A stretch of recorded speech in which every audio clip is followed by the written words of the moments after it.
CentOS is one of the most popular Linux distributions in the world. Over 16 years, it has built a reputation for being a rock-solid enterprise-grade operating system. On the 8th of December 2020, Red Hat killed it, leaving its users stranded and with an uncertain future.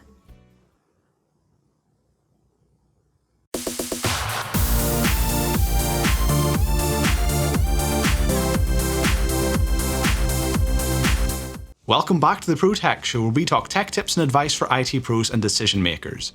If you're not sure what the deal is with Red Hat and CentOS, then I made a video about it which will give you some useful background information. I'll drop a link to that below. The short version is that CentOS is a Red Hat clone.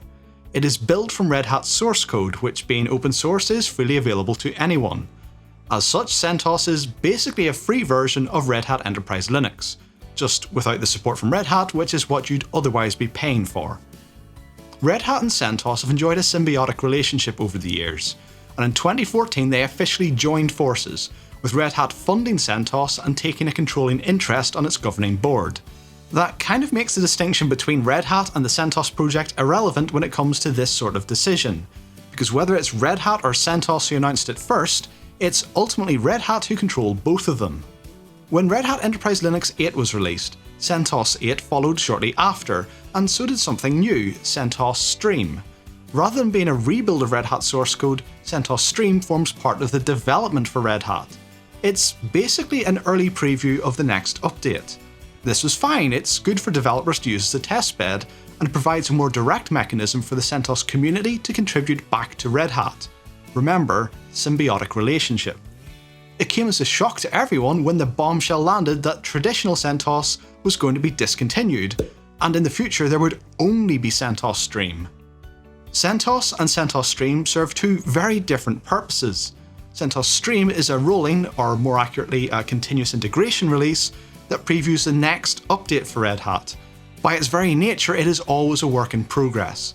CentOS, on the other hand, is built from the final release of Red Hat source code after the kinks have been worked out.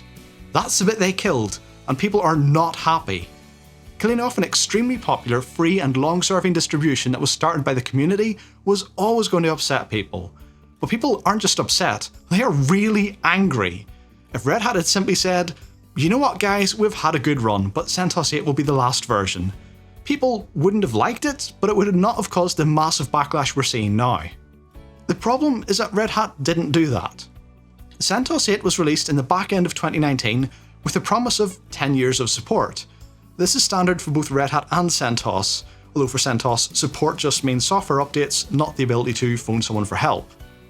The CentOS community was encouraged to move to CentOS 8 and expected it to remain supported until near the end of 2029. For organisations who moved to it, this was seen as a long-term investment. If the recent announcement had been, "Sorry, this is the last version," that's sad, but nobody's losing their livelihoods. Instead, they said, "This is the last version, oh, and also we're ending support for CentOS 8 at the end of 2021 instead." Imagine you've just upgraded hundreds of servers to CentOS 8 and you're expecting them to have a rock-solid platform for the next 9 years, because Red Hat told you so after all. And now they've suddenly turned around and told you the party's over and you've got 1 year to get off it. To be clear, Red Hat don't owe us a fantastic operating system built from their code and maintained using their money for free. People would have accepted that. But this U-turn pulled the rug out from under long-time supporters of the Red Hat ecosystem, and for a lot of people, it feels like a betrayal. What's the proposed solution? Migrate to CentOS Stream or Red Hat Enterprise Linux. CentOS Stream is free, but it's a bit of a moving target and it doesn't have the same ultra reliability that CentOS had. Don't get me wrong, I'm not saying CentOS Stream is bad or that it's necessarily unreliable, but it's not Red Hat reliable. It's not CentOS reliable. That was the entire point of CentOS. Of course, you could simply convert CentOS 8 to Red Hat 8, there's a script for it. Except now it's no longer free, and you've got a whopper of a support cost that you didn't want or budget for. This is where it starts to feel a little bit sly. There are plenty of other free Linux distributions that people could switch to. If Red Hat had just stopped new versions of CentOS, if they hadn't also cut short the existing lifespan of CentOS 8 by 8 years, people would have had time to switch. 1 year isn't a lot of time if you have a large infrastructure. There's a lot of testing and a lot of work that needs to be done, and it's not going to be cheap. CentOS is free. Other Linux distributions are free. But time is never free.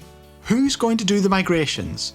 Do you need to get in consultants? Do you need to hire more staff? Presumably the staff who just did the migration to CentOS 8 already had plans other than sitting on their hands for the next year, and now they have this as well. Of course, they can just hand their money to Red Hat instead, and it'll all keep working with just a little script. Feels dirty. So what's going on here? Red Hat have always been a friend of the community. Everyone loved them. They've been a rare example of a company that gives back more to the community than it takes in the first place. And that's still true. This incident aside, CentOS Stream is still free and Fedora is still free. Red Hat still provide every last scrap of their source code for free. But what caused a change of heart towards CentOS? Well, the truth is that nobody outside of Red Hat knows for sure, but a number of people have noted that this announcement in 2020 follows the acquisition of Red Hat in 2019 by IBM. Did IBM decide that they didn't like sponsoring a free alternative to their own investment and decided to squash CentOS? Maybe. We don't know for sure, but for some people this move seems to confirm fears that they held at the time. If this affects you, what can you do? Well, the obvious thing is that you could migrate to a different Linux distribution.